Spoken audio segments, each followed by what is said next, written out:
Hello and welcome to today's piano tutorial for ABRSM's grade 6 2023 to 2024 piano syllabus. Now in today's video I'll be looking specifically at B2 Waltz Poetico by Enrique Granados. Now without any kind of waiting, I'll just go straight into the tutorial and I'm going to start with talking about Waltz. Now this piece, being a waltz, is in 3/4, and what we need to take care of, or what we really need to look after, is making sure that the first beat is always the most important. And then we have the second beat, which is less important, and the third beat is the least important out of 3, okay? We don't want them all beats to sound the same.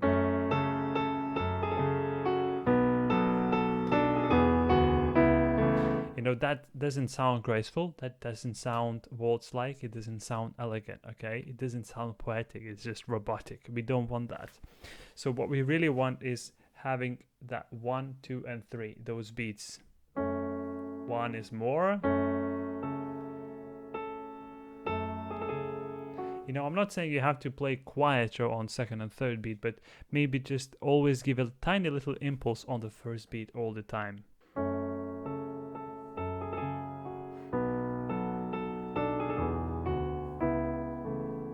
Something like 1, 2, 3, 1, 2, 3, 1, 2, 3, 1, 2, 3, 1, 2, 3, 1, 2, 3, 1, 2, 3. Now the reason I started talking about the waltz is because that will be largely influencing our phrasing, okay? So what is phrasing? Well, phrasing is basically building of musical sentences that express the meaning that's behind the music, if I may put it that way. So, and the main kind of way of phrasing the music is very simple. When the melody goes up, we crescendo. When the melody goes down, we diminuendo. So let me just quickly demonstrate that to you. So for example, so it starts off bars 1, 2, 5, for example. Okay, so it starts off, goes up, crescendo, and then goes down. So we want to get lighter, and again crescendo now and down, and then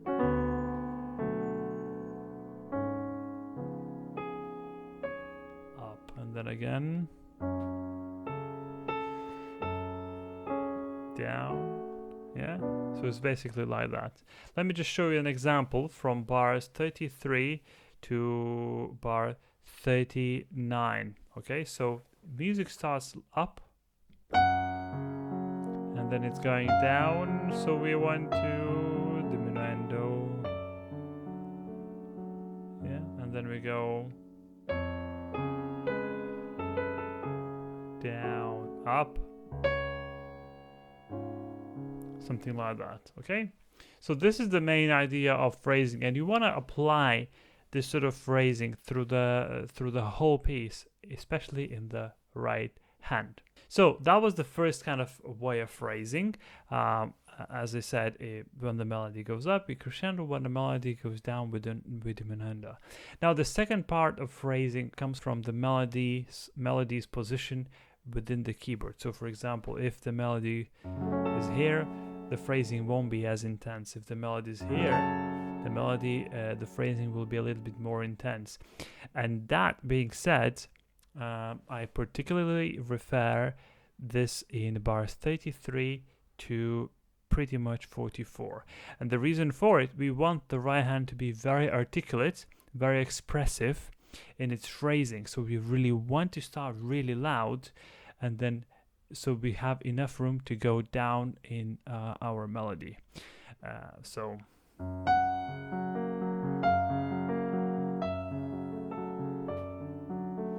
And the same starts, the same happens in bars 41 again.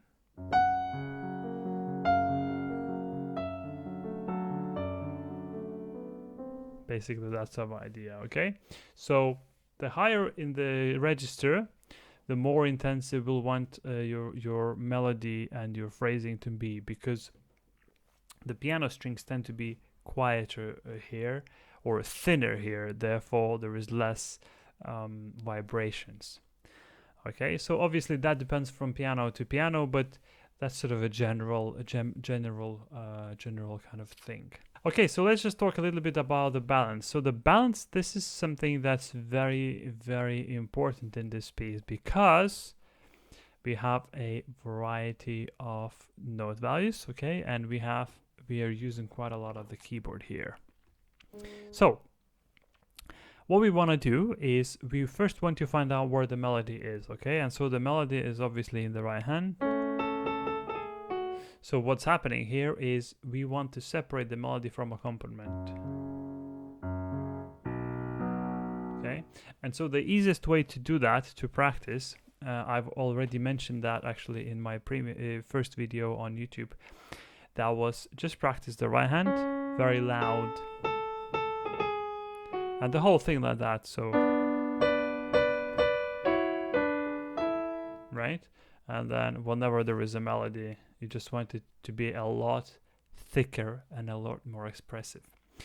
Now, but we also have to learn how to control the coordination. In other words, how to control the balance when we're playing hands together. And so the easiest way, the easiest approach, practice approach to this sort of to improving your balance is by practicing hands together, but pretending the non-melodic hand to be playing. Pretending meaning you press the keys down, but you don't make sound. So that'll look and sound like this.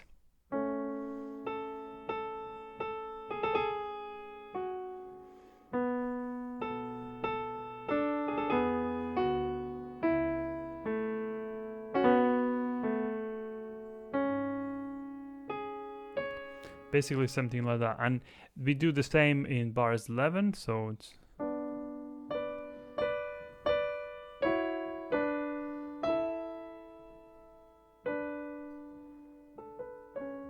basically like that, okay? And also, so if you accidentally make sound in that left hand, anywhere in the left hand, that means that that particular note or a bunch of the particular notes are too loud. So that's the balance thing fixed. It's very easy fix, but it may feel a little bit too difficult at first, so you may want to just sit down and spend a little bit of time just practicing that. Okay, so with that balance out of the way, I would like to talk a little bit about rubato, and so explain what rubato is. So rubato is basically taking and giving time, okay? So in other words, tempo. Let's put it very, very simply basic. Rubato is taking and giving time or tempo, okay? What that means? That means that if you speed up somewhere in the music, you want to slow down in other place, okay? So if you give faster tempo, you want to slow down in another place, so you average down basically, okay? So for example, I'll just play you a little bit with rubato and with no rubato, so you can actually hear what's the difference. So no rubato.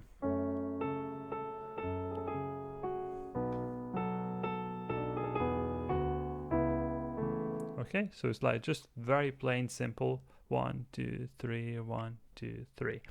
Now with a bit of rubato, I'll do the rubato, and you can leave your comments in the comment section below. Tell me where was that rubato, okay?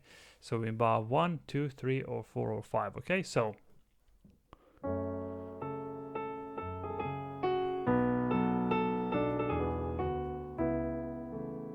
okay, so that was very obvious, very, very obvious. I really pushed too much, but I pushed too much for the reason I just wanted to show you what's it like. So we kind of I cello and then we go back down.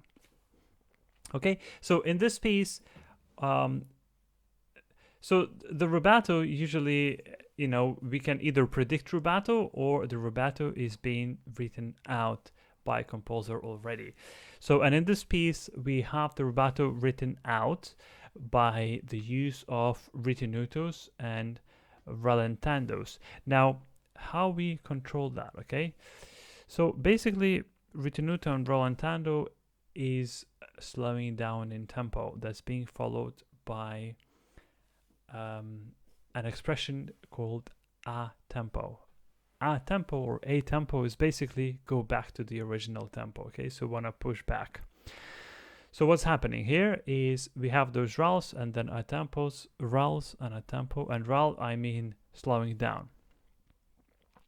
So basically when we do a rallentando, what we really want to be doing is we want to spread out the tempo evenly, okay? So if we slow down, we don't want to be slowing down suddenly, randomly, you know? We want to slow down gradually. So it's a gradual ease of tempo. So for example, I'll just play from the beginning for you, and then I'll do the rallentandos. And what I'm gonna do, I'm gonna count to the pulse that I'm playing. So 1, 2, 3, 1, 2, 3, 1, 2, 3, 1, 2, 3, 1, 2, 3, 1, 2, 3, 1, 2, 3, 1, 2, 3, 1, 2, 3, 1, 2, 3, right? When the tempo came back, it came back back into the original tempo. And so we do the same thing in bars 14 all the way to bar 17. So if I do the RAL for you, I'll play from bar 11. So 1, 2, 3, 1, 2, 3, 1, 2, 3, 1, 2, 3, 1, 2, 3, like that, okay? The next RAL is the same thing. That's in bar 23. Again, we just want to make sure we spread out that rallentando so it's all like even. And the same is for the very ending, bars 45 to the very end. So let me just play you from bar 41 and I'll just demonstrate. And again, I'll just count so you know how much I'm doing of the rallentando. So 2, 3, 1, 2, 3, 1, 2, 3, 1, 2, 3, 1, 2, 3, 1, 2, 3, 1, 2, 3, 1. Something like that. So you want the RAL to be evenly spread out. Now, what's the difference between multi-RAL and non-multi-RAL? So the poco RAL. So the RAL, rallentando, is just normal slowing down. The poco RAL, poco rallentando, that means slightly slow down. And then the multi-RAL, which is multi-rallentando, that means slow down a lot, okay? So, and you slow down a lot for the very, very end of the piece. Okay, so the next thing I want to talk is more of a technical thing, and that thing is called Mordents, okay? It's those little semi-quavered notes that appear in bars 2, bars 4, bars 10, and then we have the same in bar 18, bar 20, we have in bar 26, and 30, or rather 31. Okay, so you have three ways of doing it. You know, depending on your technical level. Some piano students may not feel comfortable doing a fast mordent. Some people will be happy to do it fastly. But I can tell you this. I'll show you 3 different ways of doing it, and you can try and choose one. So first one is when you play the first. So there are 2 notes in the mordent, right? And then come back to the original note. So you can play the first of the 2 on the beat. So that sounds like this: 1, 2, 3, 1, 2, 3. Okay. So again, 1, 2, 3, 1, 2, 3. Okay. So you're kind of distorting the mordent, and you're kind of distorting the rhythm, but we are doing this so that you're feeling comfortable, right? There's no point of playing it really quickly if you're not feeling comfortable doing it, you know. You'll be able to do this, you know, maybe in the next grade. But if you feel doing it comfortable and you want to do it really quick, you can then play it before the beat. So that basically is you're gonna start playing it before the second beat arrives. So that sounds like this: 1, 2, 3, 1, 2. And that means that long G is together with the beat. Okay, so 1, 2, 3, 1, 2, 3. Okay, and the last one is where you play again on the beat, but you play it a little bit quicker. So it's not like triplets. So the first one was on the beat and sounded a bit like triplet, and the first one was before the beat, and the third one is on the beat, but it doesn't sound like it's a triplet. So like that. Okay, so here the all three are one after each other. So this is the first one, sounds like a triplet. Yeah, this is the second one, that's really quick one, and that's where the beat comes on the last mordent note. 1, 2, 3. And now this is the third one. So the third one is where you play it quick on the beat. So again, like that. And you apply the same what you choose one of the three, and then apply the same way of playing everywhere, so it's all consistent. You don't want to be doing fast on the beat 2, slow on beat 4, triplet like on beat 18. Okay, you don't want to be doing that. You just want to stick with one and then do that one. But before going to play the mordents, I'd suggest you to learn the piece without doing the mordents. So you just want to be playing it plainly like that. Yeah.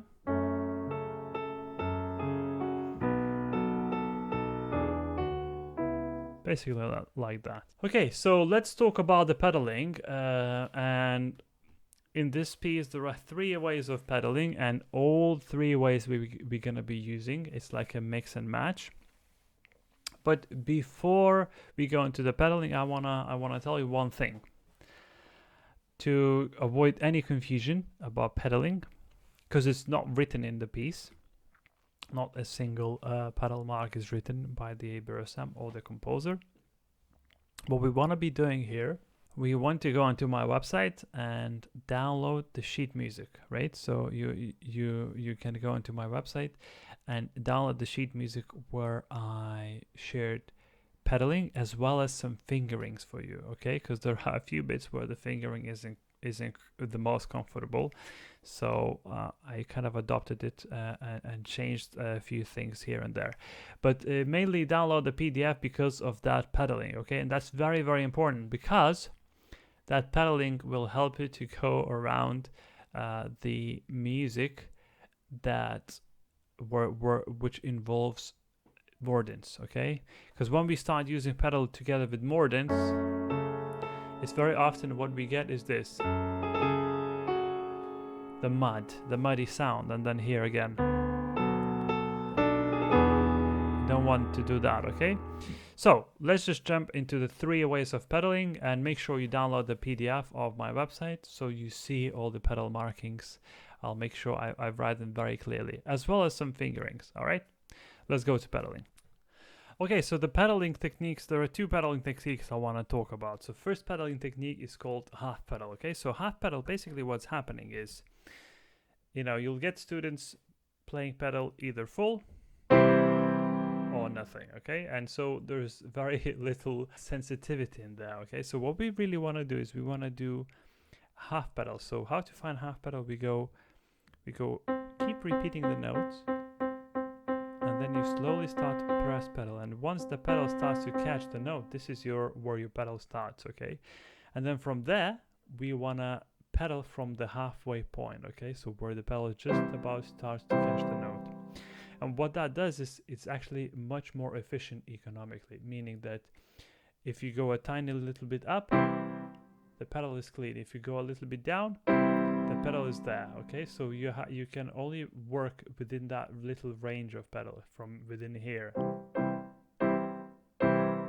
Yeah? Now, most of students, they use full pedal, and that creates all sort of unnecessary sounds, and also is very inefficient. So we want to use from within the half pedal point. So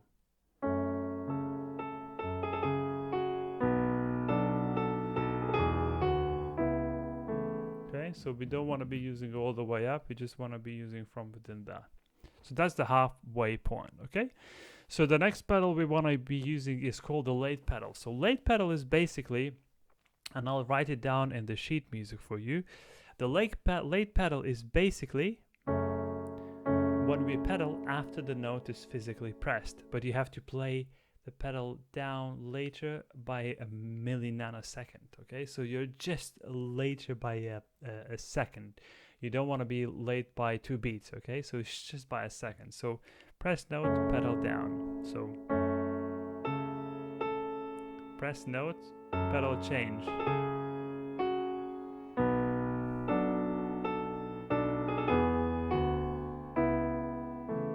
Now, it all on the camera, it will probably look like it's almost together, but actually, if you really inspect what's happening in the camera of the pedal, you'll notice that my pedaling is tiny bit late, and that I'm changing pedal a little bit after the note is pressed. And so what's happening is it creates the perfect connection from note to note to note to note. We don't really need to do much of finger legato. So, and then the third pedaling thing, which I will be writing down in the sheet music, is pedaling semitones and tones. So that's the third thing, but I'll be writing that down in the sheet music so you can see that, okay? Now I just want to show you a few bits where we can apply a half pedal half pedal in measures in bars 11 to 12, because that has a lot of left hand semitones, in other words known as chromatic scale. So I find the half pedal point just about there. So and we go.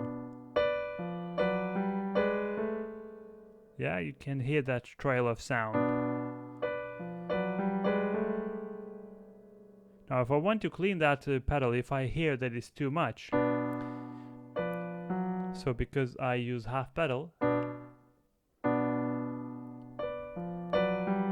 I can just lift a tiny little bit, and then the sound, the sustained sound that's in the pedal is gradually being taken away. It's not suddenly, it's not disappearing suddenly like it would do if I was to do this like that. No, we're not cutting it off completely.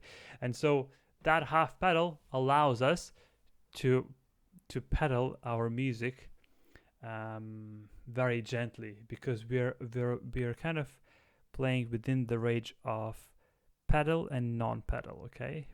We're being on that biting point, as in driving. Now if you're driving a car, you probably know what a biting point is. So the biting point is the point where the pedal is just about to sustain the sound, okay? So last thing I want to talk about is arpeggios in the left hand in bars 33 to 37 or 6, and then 41 to 44. So very quickly, basically I'll share a fingering for those arpeggios, alternative fingering to the one that ABRSM is doing. Just go into my website and make sure to download that sheet music. It's not going to be the ABRSM sheet music because that's in copyright, obviously.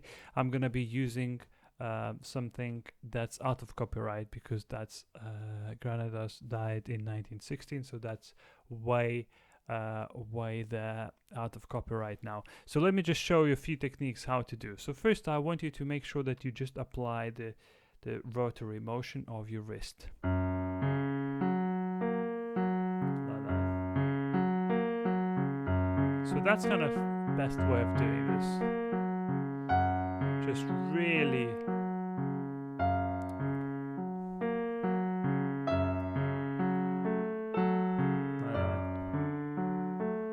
probably one of the best ways of doing this sort of passage work in the left hand, because otherwise you'll really struggle to play. If you just try to do it with fingers, you'll really struggle to play those arpeggios because the stretch is enormous.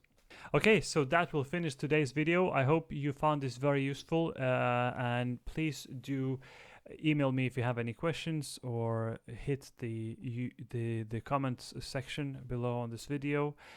And yeah, I hope you learned something, and I hope you took notes of this video, and I hope you will really find this useful. As for now, that's it for today's video, and I'll see you in the next one.